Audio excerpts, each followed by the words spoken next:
to the Wayne Public Library's virtual author chat. My guest today is M. Flagg, or as I know her, Mickey.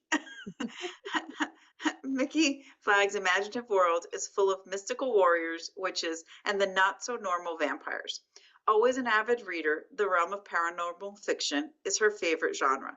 She chooses to spin stories full of passion and the paradox of love. Her writing style has been compared to Anne Rice and Stephen King. Now a retired music teacher and an urban school administrator, she is a published author with 5 novels in the genre. She is a contributor in a book on urban music education and has published a piece in Still Standing, a web magazine about loss and healing. Named a distinguished music educator at the 2010 Yale Music Symposium, M. Flagg is a lifelong New Jersey resident, a member of the Liberty State Fiction Writers and New Jersey Romance Writers, and has served as a professor in residence with a local university. Welcome, Mickey. Please tell us a little more about yourself and your novel, His Soul to Keep. First of all, thank you for having me, Janette. It's my pleasure to be with you.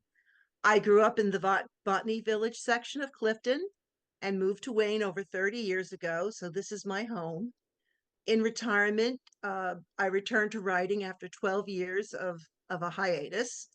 I've always enjoyed paranormal fiction, and I chose to write in that genre. I enjoy reading series like Diana Gabaldon's Outlander, as well as J.R. Ward's Black Dagger Brotherhood.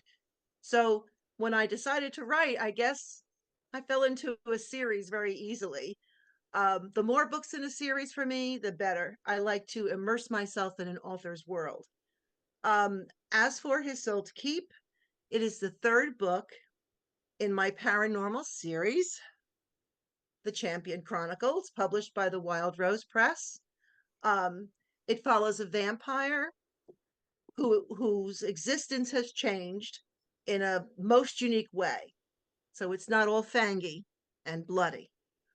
In His Soul to Keep, he faces the beast within that was removed from his soul, but is now implanted in an innocent girl. So he, his soulmate, and his mostly human son, that's all I'll give you, will save her from a fate worse than death. We had a writers group here at the Wayne Public Library, and Mickey was one of the members. I was actually one with a colleague, were the two that started the group. So I have known Mickey quite a while. And I heard about her publishing her first 3 books, probably right after she wrote them, not long after she wrote them, and was so happy when I read online, we were Facebook friends, that she was going to release a 4th one and a 5th one. So I said, you must do author chat. So I'm so happy to have you here tonight with us. So that's my gushing. So we'll go back to the questions now. Well, that writers group started it all, really. I knew nothing about publishing at that point, and even though I already had a contract, I still knew nothing about it. So that one writers group way back in, I think it was 2007, 2008, and I still remember the people. I'm very close to one person who was still in the group. That really was so helpful, Janette. It really was. We're so happy that there's been some success out of our little writers group. I think you have a lot of success out of that writers group. I do too. I know of a few of you. Go. What you chose to write about paranormal. How did you approach creating the supernatural elements in the story and to make them believable and captivating? Well, first of all, I have a very active imagination, so there's that. And I always thought about what ifs. To me, what ifs always pop up. I've always loved the paranormal genre, I think. So when I created my world, I used folklore and symbolism and legends, of course, the vampire trope, and science and reality, and it all blends together to create a different world. And that world building process is really, really the most important thing, I think, because you have to create your rules and then you break them along the way. every single book has its own, world building process. And when you write a series, you have to really keep it all in your head. Um, I try to make my characters, I try to create them and put them in situations where that are believable, even though it's the paranormal world, it's a drama. I try to create setting and mood and an atmosphere in my writing in this world, and I try to keep my dialogue consistent with my characters. It's all part of believing in the supernatural elements and putting them together. Because if it's not based and rooted in reality, it's not going to fly. There has to be something that we can relate to. Yes, absolutely. So you kind of touched on a little bit of writing series and keeping the continuity. Is it hard to keep the continuity between the storylines and the characters in the book series? You're up to book 5 now. Has it been hard to continue? Well, as I said the other day, I'm a Virgo, so it's not hard for me to remember the consistency in something. I think in writing a series that consistency is the key. That is really where you have to make sure that you go from, one story to the other. You can't suddenly change worlds. I don't use storyboards. I'm a pantser, which means that I write as I go. And I don't keep an Excel sheet or anything like that. I immerse myself in the world that I create, and when I'm writing, I'm in that world with my characters. I'm watching them. I'm the third person, the view, watching them down there, and I know the parameters of my world. Um, actually, and at also knowing my world, um, when you have to take a little bit of deviation because you can change within your world, just as our world changes. Um, the characters come to me very easily with it's almost like improvisation, if you want to say that. And in writing a series, I think always in my mind is where the next book is going to go. One character in my group will pop up at me and I said that now I need to tell his story or her story. Yeah. Um, and in crafting your stories, you mentioned that they're not fangy vampires. um, No, but do you base them on any particular legend or folklore? Any to create the series? I really, I think I do love Anne Rice and I loved Interview with the Vampire. And I loved Louis, not Lestat, oddly enough. Um, I love the fact that he was somehow different, that he could survive on the blood of animals, that he wasn't that killy fangy the way Lestat was. And I think that Dark Shadows, we can go through all the different things that you get, the different books that I've read. Um, I just wanted to redeem a vampire. I thought that there had to be that was my trope. So you base it on that. You read different. I guess that would be the closest I could say in terms of basing it on something. I just saw this evil thing able to find his conscience and able to move on. And that's how I built my stories. Okay, so my next question you may have already answered right now with your answer. Are there any specific themes or messages you aim to convey through your romance novels? Well, I think the themes that I do put through my novels is a theme of redemption. I have to honestly say, and that love conquers all, and a real deep belief in fate, destiny, serendipity. I always believe that in my life, and I think that's how I write. So I do continue with that belief and that message. Yes, and that all my creatures of the night, they're all anomalies. They're different. They're not exactly how you expect them to go. So is there a message in my novels? I think it would be, and my novels are very family oriented, even though it's romance and it's not for children to read. But there's a family dynamic within it as well. So I think all those different beliefs that are important to me come out through my novels. Um, there's all the morally gray is a representation in my novels as well, because I think there's a morally gray part of everybody. There's something there that's hidden or whatever.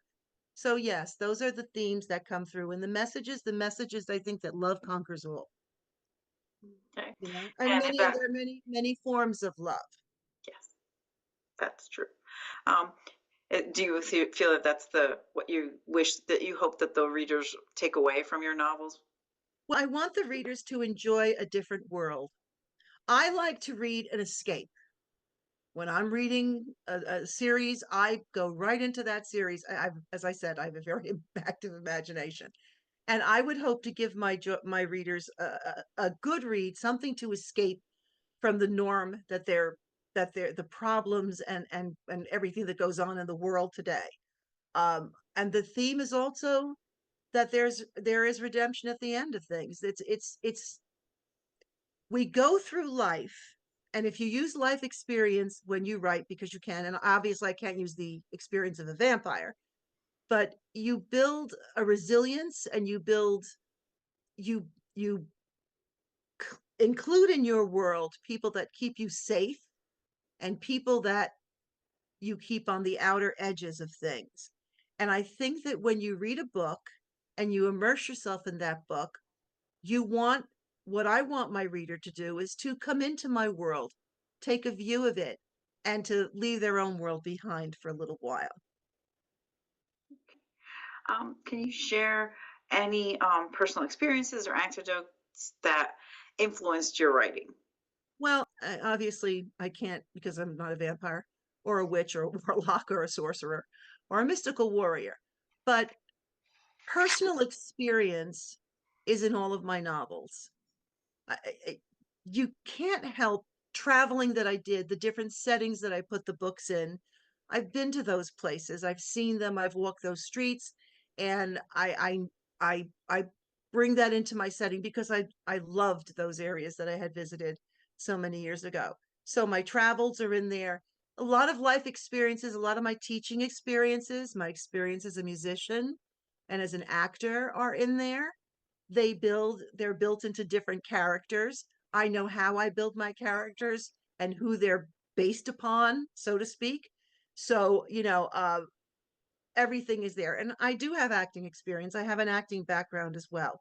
So when I build a character and I create a character, um, there's a lot of personal experience in it and anecdotes from my life in different aspects. I'm very blessed.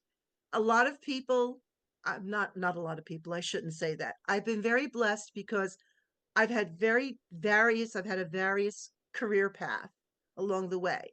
As I said, I attended the Royal Academy of Dramatic Arts in London. I was successful in that. I was a teacher. I was successful in that.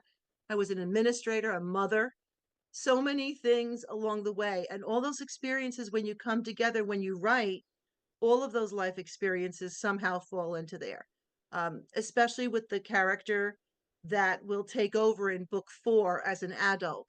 And that is my creature's Michael's son, Lucas. He's a boy. He's a troubled boy. He's a moody boy. I know that because I have experience with children, uh, and and uh, and as he grows into manhood, when we see him again in book 4, and he's a man, all those experiences in his life come with him, and I think that by having raised children and all those different experiences that I had as an administrator and as a teacher, I could put that into my character. Okay. Um, what is, can you describe like what your typical writing process when crafting your novels is? But I'm going to add another thing. How was it before when you wrote to now? Very different. When I first wrote my novels, I really had no idea what I was doing, and I apologize because I really had no idea. I just decided to write a novel. There's actually a backstory to that, but you know, uh, now when I sit down to write, I have a very conscious idea of where I'm going and what I'm doing. So I feel more grounded now. It's the scenes keep taking me into the next, the next part of the story, the next part of the story. I know more about the craft now. and all those different things. So my writing style is and also I think I found my author voice. I think sometimes some people are blessed in their first novel, they have it the first time they write a story, but I never thought of myself as a writer. So I never thought about author voice, even though there was an author voice. I think I have learned to refine it now and to make it more of who I am. So, you know, there's that. And is there a craft element that you feel is your strong suit or something that you would like to be better at? There's everything I'd like to be better at. As a matter of fact, I'm in a critique group now. I wouldn't I need to still learn my craft. I think I love learning and I love to keep experiencing and growing. And I take workshops and everything else I can that help me build my craft. There's always something new. I think that I think I'm pretty good at dialogue, and I'm pretty good at an emotional level, bringing an emotional level into my reading. Are there things that I can get better on? Yes, always in writing and storytelling. Yes, and I'm learning that in my critique group. Good. And how big is your critique group? How many are you? There's about 7 or 8 of us, and 8, maybe 9. It's through NJRW that I found them, and I'm really blessed that I did find them because they are making me a better writer. That's wonderful. That's wonderful. It's- that's a big critique group. That's pretty big. Yeah, it is. It is. Yeah. um, how do you approach character development? Do your characters ever surprise you as you're writing? Yes, and it's well, I know my characters. They're like my children. So I know what they're going to do next, and I know the way they think. And it's kind of like a theater, like improvisation. You know that they're going to, this is what they're going to do, and you want to kind of guide them in that way and create them. So yes, I approach character development from that. He or she is a blank page when they start. I'm the author and I'm going to fill them in. And I see them, I can feel the way they move, the way they look, the way they react to other people, and then it begins to flesh the character and create more of a believable person. Their what their background is, what their psychological uh, component is to their actions, all those different things, their relationships to others. It's all intertwined the same way as we are as humans. So I think you may have covered this already with, the craft elements question, but over the years, how have you developed as a writer? As I said, I love learning. I was a person who didn't know how to stop telling and start showing. So hopefully that's developed. I'm a little bit better at that. Um, as I said, I take workshops and I do whatever I can to develop myself as a writer. I'm a people observer. I like to watch people and see the way people react to different things, and that never changes. I like to network with other authors and learn from them. I like to read different authors' works in different genres. So I think all of that helps develop you as a writer. Okay. Um, so these chats tend to be like three parts. The book that you're promoting, the second part would be the writing, and the last is publishing. Um, in general, what was your publishing journey? The first go around, the second. Well, the first time, as I said, I knew nothing. I had just finished my degree, my educational leadership degree, and I needed to do something completely different. And my son said to me, "Well, you love vampires. Why don't you write about a vampire?" And I said, I think I will. I'm going to redeem a vampire. I figured it would be 3 pages. It would be out of my system, and that would be fine. I never thought I would end up writing a novel. And then when I gave it to someone to read, they said, "Wow, you should publish this." I said, "Really?" So, so I'm going to go back to that 2006, 2007 time. And I decided to start querying. I learned that process. I queried agents, I queried houses that had open submissions. And they finally, I had 3 different contracts offered to me, and I went with the Wild Rose Press.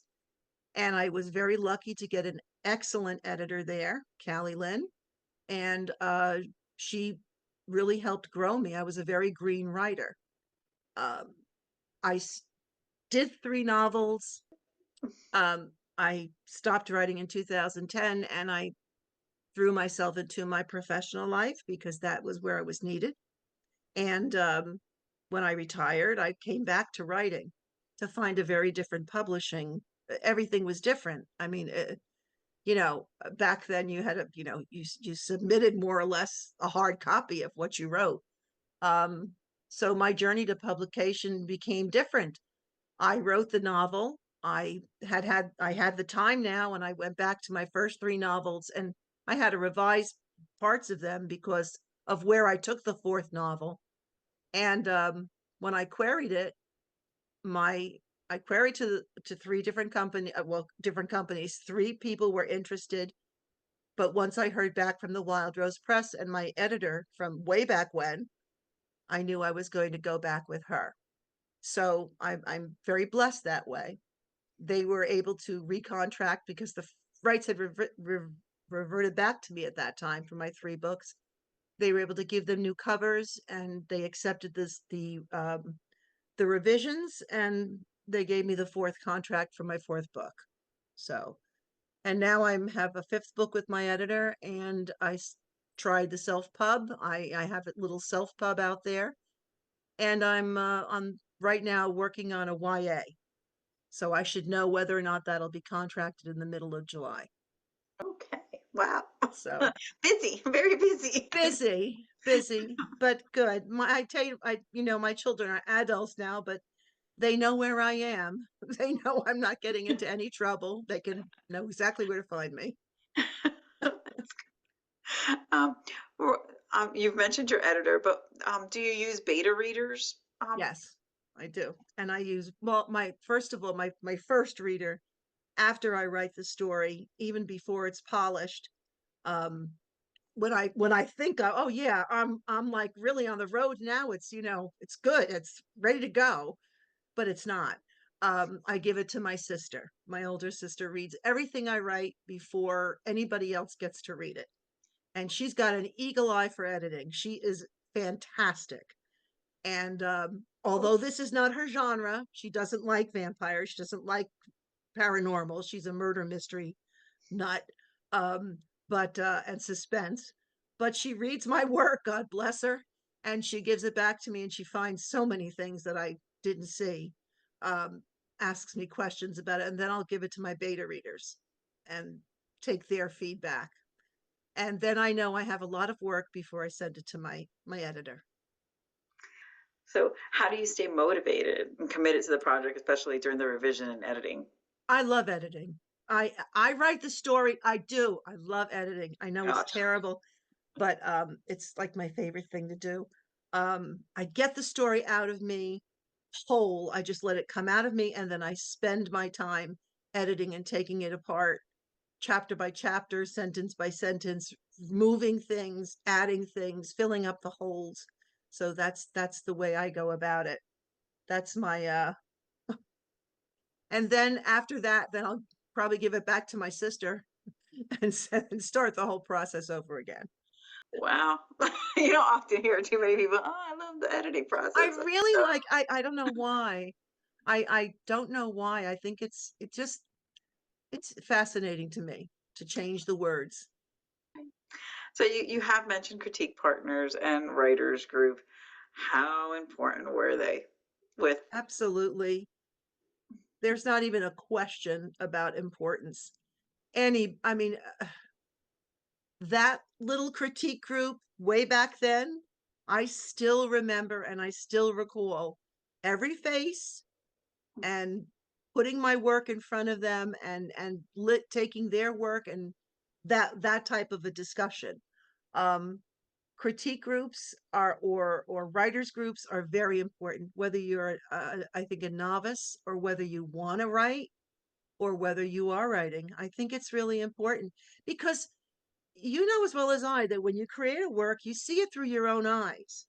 You don't have that. I don't anyway. I'm sure there are authors that can, but I can't step back from my work and see it as, to take it apart, those nitpicky things I know about my world that I didn't explain that I should, so they're so very important.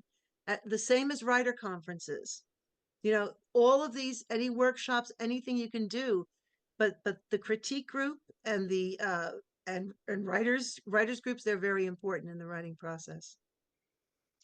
I have to agree, of course. Having been way back when. Um, and what advice would you give a new writer that's just starting out? Well, first of all, I would say just write. Don't listen to anybody else. Write. If you want to write, write. Write what you know. Write what you're comfortable writing. And I see that's a double-edged sword because I don't write what I know because there is no such thing. But I do know people and I do know emotions and I do know character. So, so that's the first thing. Write what you know. Don't let anybody else tell you that you can't write. Write. Then find somebody to share it with. Get into a critique group or a writing group or something where other people will be able to help you with your work. Go to conferences, join groups, get yourself involved, talk to other authors, read everything you can in your genre and out of your genre, just for writing styles.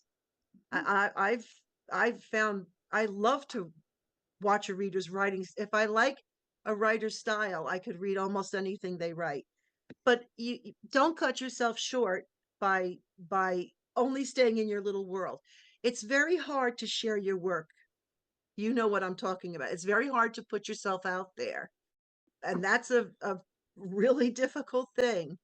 But I think that for anybody who's thinking about writing, do it at any age. I'm living proof. I'm not young anymore, and and it's a whole different world for me.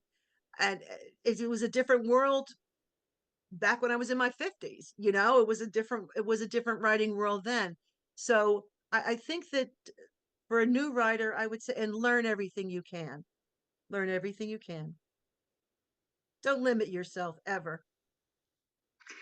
I like to end on a fun note. So I want to ask if there's any memorable fan interaction or reader response that has struck you. Well, I'm gonna have to go back a while. Mainly because I really didn't think that I was ever going to write again after I stopped writing. Uh, and oddly enough, I met a former student of mine, and she was an adult at that point, and she had read my books, and she kept talking to me about the character, the son that I wrote, Lucas. And I answered all of her characters. And way back when, I remember I was on my way to an NJRW meeting, and I was giving someone a ride, and that author kept talking to me about Lucas, and I'm saying, why? I didn't write about this kid. I wrote about a vampire, and a few other people mentioned him along the way, including a reviewer. And I guess it must have stuck with me because when I started writing Night of the Crescent Moon, which is book 4, I I just thought, I took one of the minor characters and I was giving her her own story. And I had her in a completely different love relationship. And I always kept going back and thinking about this boy in my mind and how would he have grown into manhood and everything else. And I was literally at Trader Joe's in Wayne, coming out of the parking lot at the light. And all of a sudden I said, "Oh my God, you know, he's her age. They met each other back then. Wouldn't this be an interesting love interest?" And I think it's because so many people told me about the boy that I turned him into the man. He is the love interest in book 4, and he will take over as the champion from his father eventually. So, So sometimes people say something to you and it sticks. And that always stuck, that lovely woman that she was now at that point kept telling me about this boy and what I thought. So, that's I think that things like that, to me, that's there's a reason it happens. I believe that everything is connected. And I believe that that was a connection that helped me end up writing my fourth book Absolutely. in the I have to series. agree. I have to agree. I believe in connections too. Synchronicity. And but that's a good one. Putting that, they say, oh, you never know, like somebody says something and it just like it keeps coming up. It keeps like sparking that, like, oh, yeah, that would be a good person. So I'm glad that was the impetus for writing book four. Well, not the impetus. You had it go. You had it. So I it was had it going, but I had her really in love with someone she couldn't really be in love with. I just never saw them together. You know what I mean? I never saw that pair, and then all of a sudden it was like, whoa, wait a minute, this is perfect. So it really did spark my imagination. And then I have to honestly say, my sister does not like vampire books, as I said. And I introduced a vampire in book 4. His name is Draven. And my sister kept saying to me, I really like him. I really like, and I said, you know, that's like really strange. And then I said to myself, I know, I'm going to give Draven his own book. And that will be the next book in the series. That will be book 5. So what people say to you, the people that mean something to you, that those little things that come up, they do stick. There's a reason for it. Mhm. Absolutely. Oh, Nikki, I'm so happy that we were able to get to this point. I've been mentioning it for a while now, I but know. this is the perfect time. All the glitches that we went through before before getting on. So I do apologize for that. But thank you again, and I'm so happy that we had a chance to have this chat. And I wish you much success. Book 4, 5, you're the one that you self-published, all of them. Good luck. Thank you. Thank you so much. And thank you so much for having me tonight, in spite of all the glitches. You're welcome. Good night. Good night.